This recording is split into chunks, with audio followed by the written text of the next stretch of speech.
Regardez-vous vous-même. Vous êtes beau, vous êtes propre, vous êtes pur. Vous avez un état d'esprit, on va dire saint, pur. C'est à votre avantage, c'est à votre honneur. Mais mieux, au-delà de tout cela, qu'est-ce que nous devons rechercher? Au-delà de tout cela, qu'est-ce qu'il nous faut? Parce que moi j'ai vu des maisons dédiées à Dieu qui ont coûté matériellement et financièrement, qui ont coûté cher. Mais Dieu n'est pas là. Dieu est absent. À travers le monde, il y a des temples, des sanctuaires, des maisons, des temples bâtis au nom de Dieu et pour Dieu.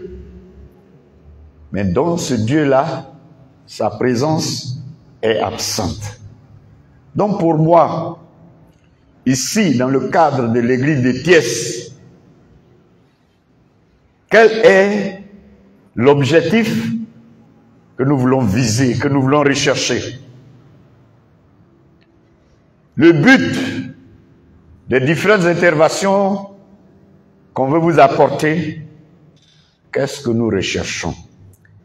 Bien-aimés, nous recherchons la préservation de ce lieu de culte, de ce temple, ce joyau architectural. Nous voulons vous parler pour préserver ce temple, afin qu'il continue de répondre à la volonté de Dieu. C'est-à-dire qu'il soit un lieu où réside la gloire de Dieu. Que ce lieu-là soit une maison, un sanctuaire qui a la faveur de Dieu. Une maison qui attire les âmes. Une maison qui est une référence. Une maison où demeure la gloire de Dieu par le Saint-Esprit. Pour y arriver, il y a deux choses, selon ce que j'ai découvert dans l'Écriture, qu'il nous faudra observer. La première, c'est ce que l'Église doit faire. La responsabilité du peuple envers la maison de Dieu, envers le temple. Ça, c'est le premier élément. Le deuxième, le souci de voir la présence de Dieu dans son temple agir, œuvrer. Parce que la présence de Dieu, chers frères et sœurs, n'est pas inerte, n'est pas inactive, mais la présence de Dieu est porteuse de vie. La présence de Dieu est source de guérison. La présence de Dieu est source de victoire. La présence de Dieu dans son église, dans son temple, dans sa maison, au milieu de son peuple, est la force du peuple, est la source de victoire du peuple, est la guérison du peuple. C'est là mon souci. Alors, pour ne pas parler dans le vent, dans le vide, je voudrais juste vous indiquer deux références bibliques. La première, c'est dans le livre de Jean, le chapitre 2, le verset 13 à 17. Et puis, l'autre référence, c'est le livre du prophète Ézéchiel.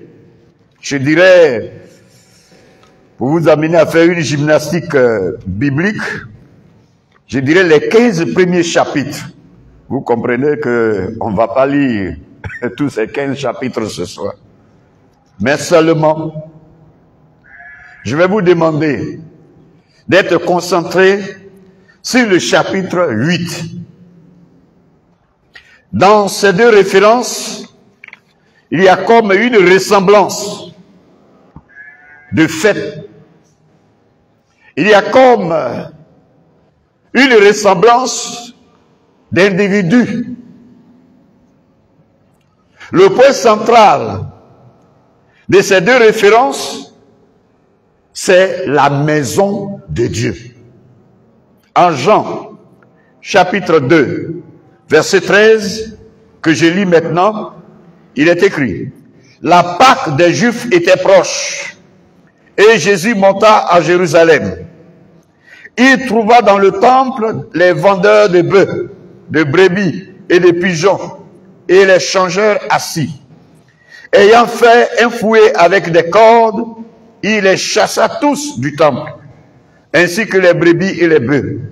Il dispersa la monnaie des changeurs et renversa les tables.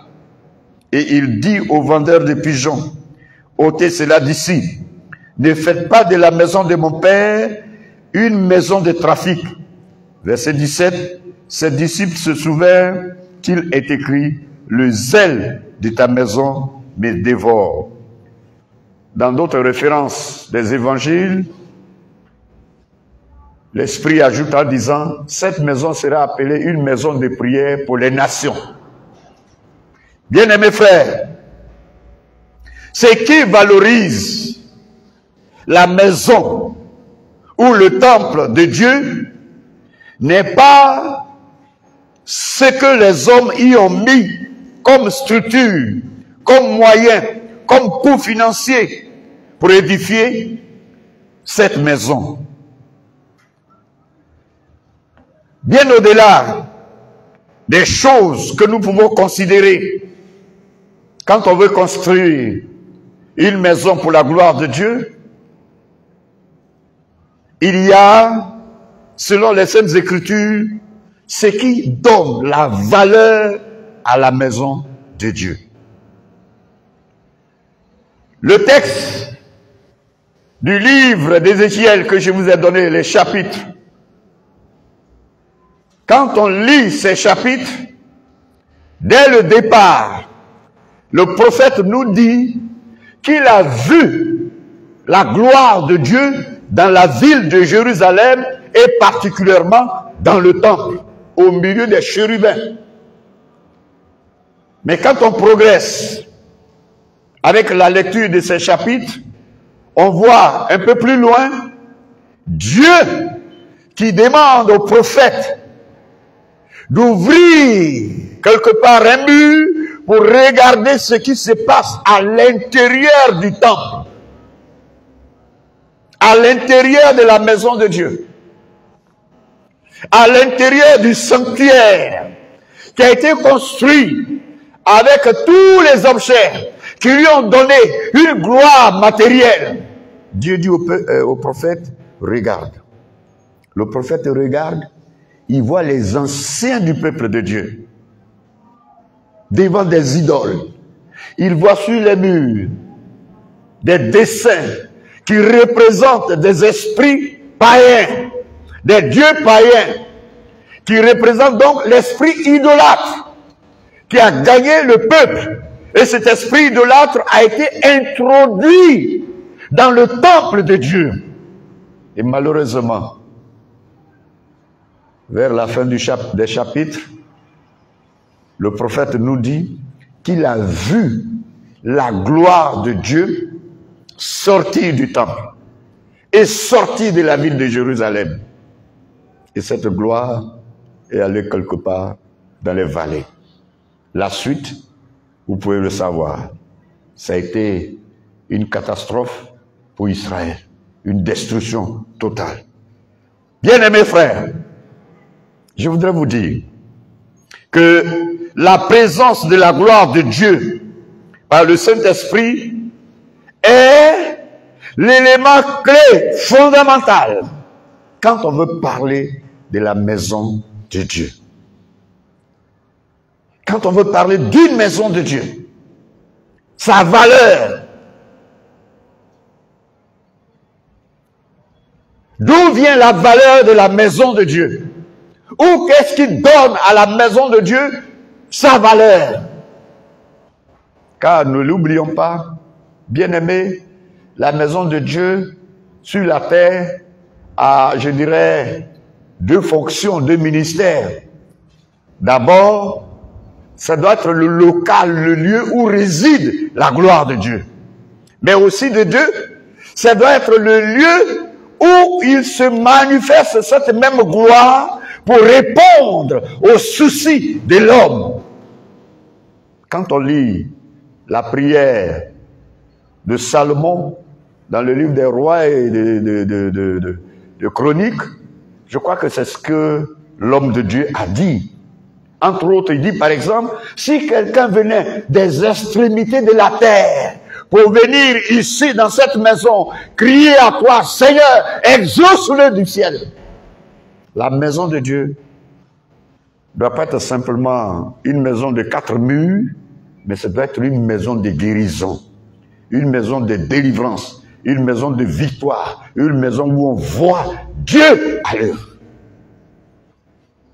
Bien-aimés, sans la gloire de Dieu dans le temple, tout le reste n'est que vanité des vanités. Je connais, on m'a raconté du moins l'histoire d'une grande maison qui a été dédiée à Dieu dans un pays. Et puis, à l'occasion donc de l'inauguration de cette maison, il y a eu beaucoup de personnes invitées à travers le monde. Et puis, quelque temps après, un chrétien a eu la révélation sur cette maison. Et ça a été l'objet d'un témoignage. Aujourd'hui, je ne sais pas ce qu'elle est devenue cette maison, mais quand on regarde un peu les choses de près, elle a plutôt l'allure d'un lieu de tourisme qu'un lieu de Dieu, consacré à Dieu, pour Dieu. Ça rapporte plus d'argent que de rapporter plus spirituellement. Bien-aimés, je sais que je suis en train de dire. Comprenez que je ne suis pas en train de vous blâmer. Je ne suis pas en train de vous blâmer. Ce que vous avez fait est excellent. C'est par là que j'ai commencé. C'est beau. C'est agréable. Si quelqu'un rentre ici, physiquement, même son cœur doit trembler. Son cœur doit bousculer, doit bouger du moins. Pour dire, là, ici, là, il faut que je sache me comporter. Je suis vraiment dans un lieu particulier, dans un lieu spécial. Peut-être avec le temps, on arrivera là. Le temple et la ville de Jérusalem sont ici une grande instruction pour nous. Pour nous donner de comprendre que tout ce qu'on peut utiliser pour construire une maison à la gloire de Dieu n'a de valeur que si cet édifice, cette maison est animée par la présence de Dieu. Je ne vous apprends rien. Vous savez, à partir des Écritures, tout ce que Israël a mis dans la réalisation du temple de Dieu. Tout ce que Salomon a consacré comme moyen matériel, financier, pierres précieuses pour bâtir la maison. Il n'a pas lésiné sur les moyens. Il a veillé à ce que tout ce qu'il convient à cette maison soit dans cette maison. Les millimètres près ont été respectés. Il n'y a pas eu de désordre. Le sanctuaire a été respecté. Le parvis a été respecté. Les dispositions à l'intérieur et à l'extérieur ont été respectées. Humainement parlant, tout était top, au top. Tous les critères ont été respectés. Mais il manquait quoi? La gloire de Dieu.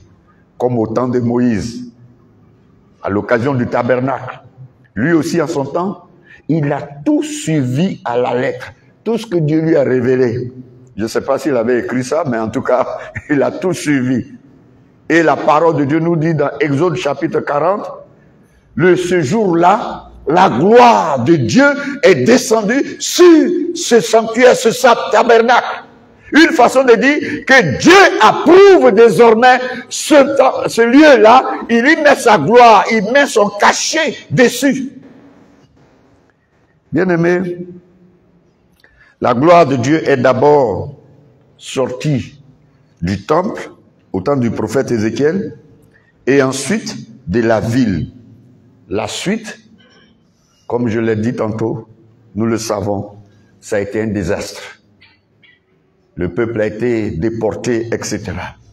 La maison de Dieu a été vidée de toute sa gloire, souillée.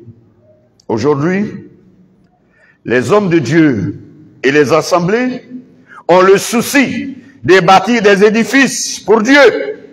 Ils y mettent les grands moyens et tout le luxe et le confort de dernier cri pour présenter à Dieu et à son Église ce travail.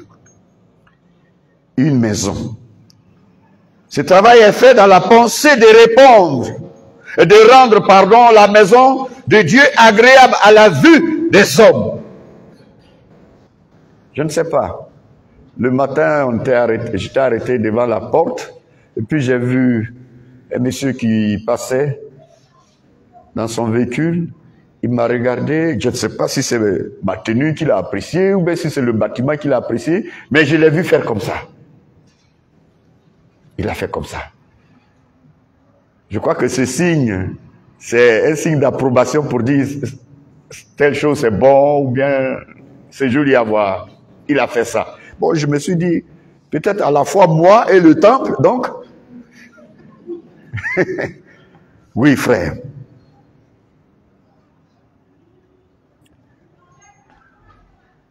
Bon, comme on est en direct, je m'abstiens. Mais je veux dire quoi? Je veux dire, sur la terre ici, nous réalisons des choses intéressantes. Que ce soit pour nous ou pour Dieu. Mais ensemble, l'intérêt de Dieu se trouve où? Qu'est-ce que Dieu lui regarde? Qu'est-ce que Dieu veut? Quand on édifie une telle structure pour lui, son intérêt est où? Dieu ne regarde pas ce qui frappe à l'œil, mais comme le pasteur Kouab nous l'a enseigné dans ce jour, que Dieu, il se manifeste d'abord dans l'invisible et puis il se rend visible. Dieu regarde à ce qui est invisible, sa gloire.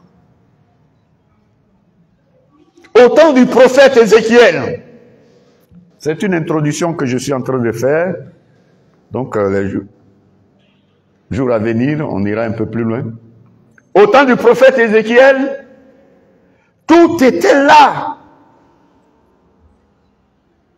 Tous les critères ont été suivis. Donc on pouvait dire, rien ne fera ou n'enlèvera à cette maison son honneur. Son éclat est là, sa beauté est là, sa grandeur majestueuse est là. Mais pour Dieu, ce n'était pas ça l'essentiel. Ce n'était pas ça l'essentiel. Dieu cherche autre chose pour que lui soit fier de ce que nous lui consacrons. Tout ce que nous dédions à Dieu, le Seigneur cherche ailleurs ce que nos mains humaines ont fait. Dieu cherche sa gloire. Est-ce que ce que nous avons fait pour lui est animé, est rempli de sa gloire, est impacté par sa gloire? Bien-aimés, qu'est-ce que Dieu veut voir dans les temples qui lui sont dédiés? Ce que je suis en train de dire, je le dis pas seulement pour vous, mais pour moi-même, parce que au pays, nous sommes en train de construire un temple. On ne sait pas pour le moment quand on va finir, mais je pense qu'on est en train de mettre beaucoup d'argent dedans. Mais on ne peut pas faire une telle œuvre et puis elle va être vidée. Elle ne va pas avoir l'approbation de Dieu. Donc, pour nous aider tous à comprendre les choses selon Dieu, le texte de Ézéchiel et de 2 Jean contiennent selon moi quelques critères. Lesquels critères, si ils sont remplis, donnent de la valeur à tout ce qu'on adresse, à tout ce qu'on dédie à Dieu. Jésus a dit quoi aux trafiquants qu'il a trouvé ce jour-là dans le temple? Il a dit, ôtez cela d'ici.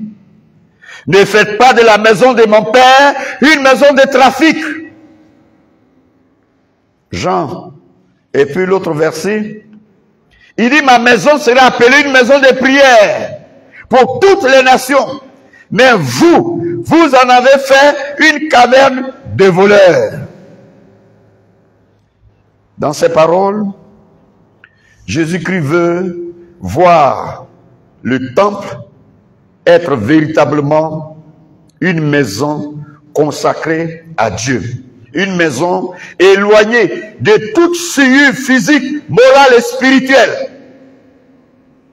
Souillure physique, morale et spirituelle. Le Seigneur veut ici, à travers ces paroles, que la maison de Dieu soit consacrée, préservée. Que Dieu nous aide à comprendre les choses de Dieu et à comprendre Dieu lui-même. Voilà des hommes qui ont détourné le vrai usage de la maison de Dieu. Ils ont fait de cette maison une maison de trafic, d'échange, de profit en faveur de l'homme. Ils ont détourné la mission de la maison de Dieu. Voyez-vous, cela aussi dénote combien ils ont rétrogradé et dans leur esprit et dans leur cœur. Que Dieu nous garde. Que Dieu nous garde. Ne rétrogradons pas dans notre esprit et dans notre cœur quand il s'agit de Dieu et des choses de Dieu. Comment on peut accepter la maison de Dieu que Salomon a bâtie? À l'intérieur de cette maison, on vient de ces 4 matins et on y trouve des dessins qui représentent les cultes païens, des dessins qui représentent les idoles du dehors, les idoles païennes, les dieux païens. Et à l'intérieur de ce temple, on voit les pasteurs et les anciens, les diacres et les diaconesses qui sont là assis en train de pratiquer des cultes païens. Ce spectacle n'a pas plu à Dieu. Et comme le cœur du peuple était tellement tombé plus bas, le Seigneur a fait sortir sa gloire du temple et de la ville. Bien-aimés, que Dieu nous garde. Que Dieu nous garde. Ne soyons pas, premièrement, des chrétiens qui sont vidés de la gloire de Dieu. Nous sommes le premier temple de Dieu. Avant que le bâtiment lui-même devienne aussi le temple de Dieu. Mais c'est nous d'abord. L'apôtre Paul dit, vous êtes le temple de Dieu. Et il ajoute, du Dieu vivant. Qu'il n'y ait pas en nous des idoles spirituelles. Qu'il n'y ait pas en nous des dieux païens, etc. Comme dans le cas de Jean chapitre 2, Jésus nous invite à consacrer la maison de Dieu, à faire de cette maison une maison pure, que ce soit à l'intérieur ou à l'extérieur. Jésus veut dire qu'il y ait de la séparation entre le sacré et ce qui ne l'est pas, entre ce qui est impur et ce qui ne l'est pas.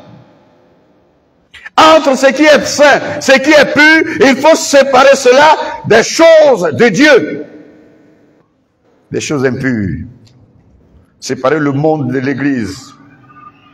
Il faut séparer le monde de l'église.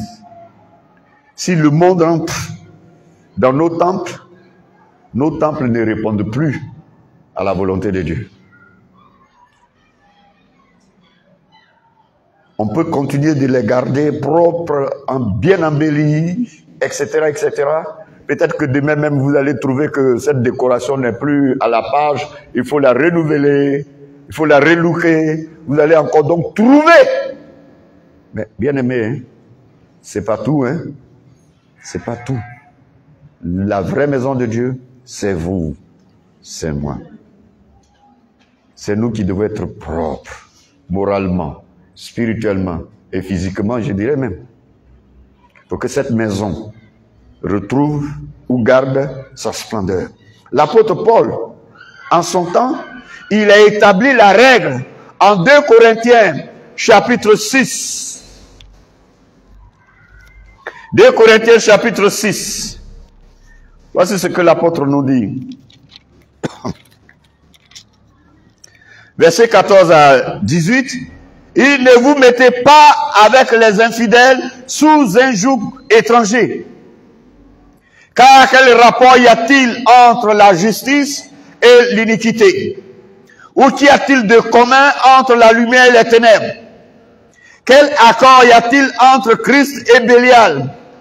Ou quelle part a le fidèle avec l'infidèle? Quel rapport y a-t-il entre le temple de Dieu et les idoles? Car nous sommes le temple du Dieu vivant. Comme Dieu l'a dit, j'habiterai et je marcherai au milieu d'eux. Je serai leur Dieu et ils seront mon peuple. C'est pourquoi sortez du milieu d'eux et séparez-vous, dit le Seigneur. Ne touchez pas à ce qui est impur et je vous accueillerai. Je serai pour vous un père et vous serez pour moi des fils et des filles, dit le Seigneur, Dieu Tout-Puissant. Amen. Oui, chers frères et frères, voilà la règle établie par l'apôtre Paul. Et si elle est suivie, c'est nous qui gagnons. Si elle est suivie, c'est nous qui gagnons. Car Dieu dit vers la fin, il dit, sortez du milieu d'eux et séparez-vous de le Seigneur. Ne touchez pas à ce qui est pur et je vous accueillerai. Premier élément. Je vous accueillerai. Deuxième, il dit, je serai pour vous un père. Troisième, et vous serez pour moi des fils et des filles. Si la maison de Dieu est préservée, Dieu dit qu'il nous accueillera. Quand on vient le dimanche, quand on vient les mardis, quand on y vient le jeudi pour l'adorer, dans la communauté ou individuellement, quand on y vient ici pour le chercher, il dit, il nous accueillera. Voilà le combat, frère et sœurs. Voilà le combat, mon fils. Voilà le combat, ma fille. Voilà le combat, les anciens. Voilà le combat, les responsables des départements. Agissez et faites en sorte que votre culte, votre adoration ici soit accueillie par Dieu, c'est-à-dire soit reçue par Dieu. Que du haut des cieux, quand il vous voit en train d'adorer, il voit que c'est un peuple consacré, un peuple fidèle qui adore et dont l'adoration monte à lui comme un parfum de bonne odeur.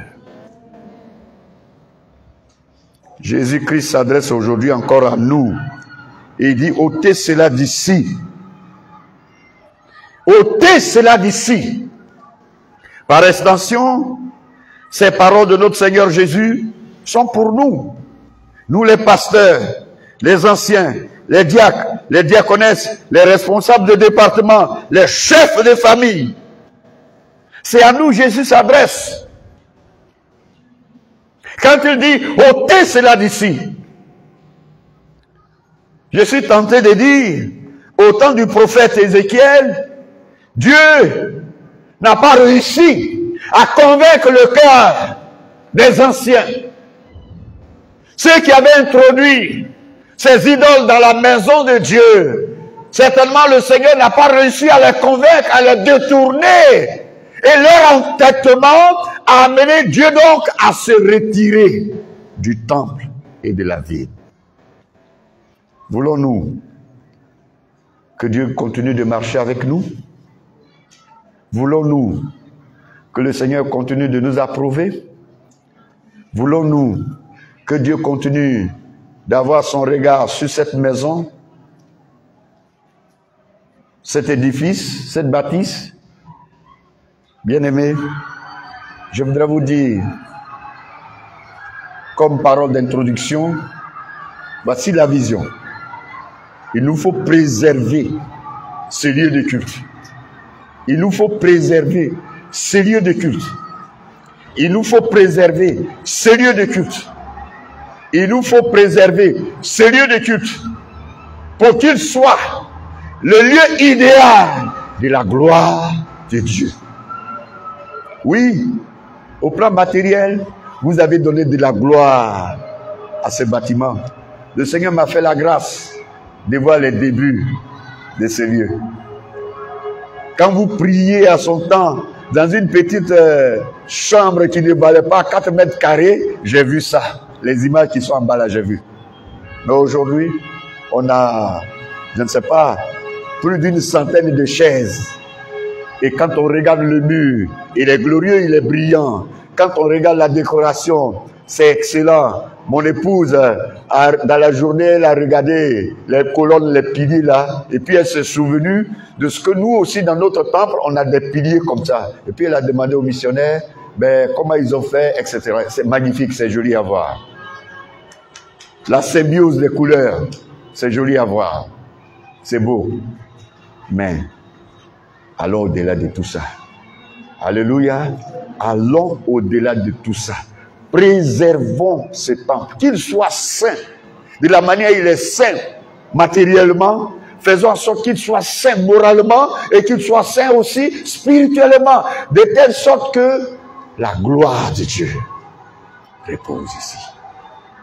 La gloire de Dieu repose ici. Les jours à venir, ensemble nous allons voir quel est le travail que nous allons faire, que nous devons faire pour que Dieu continue de nous bénir par sa gloire. Peut-être on vous rendra quelques témoignages. Que le Seigneur vous bénisse. Amen.